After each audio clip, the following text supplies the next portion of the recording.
Hi friends, welcome back to Just Click photography session. Today we are going to learn about nature photography. Nature photography consists of two main categories, landscape and macro.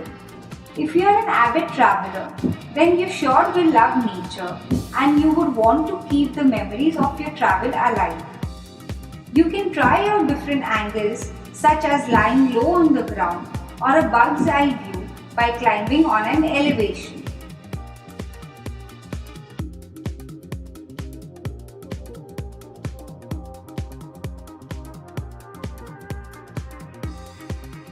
Landscape photography captures a wide range of beauty of nature.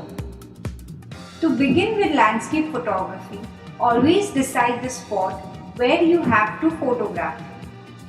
Say for example, if you have to capture the sunrise, then you need to be at the exact place half an hour before the actual sunrise time.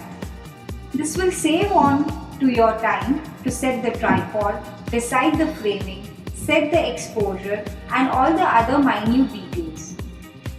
Use of a wide angle lens would give a great depth to the image and also capture our entire surrounding.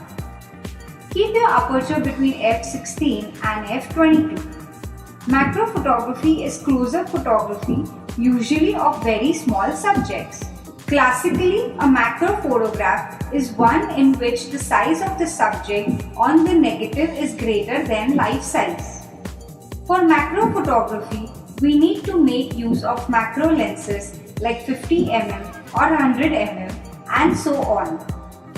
The final image would have shallow depth of field, making your subject in sharp focus.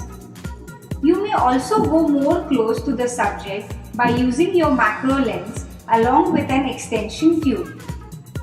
Always take help of the tripod to have steady control over the camera and photograph in sunlight. Hope this video helped you to take creative landscape and macro pictures. We shall keep you posted with our upcoming videos. Till then, all the best, take over the world and keep clicking.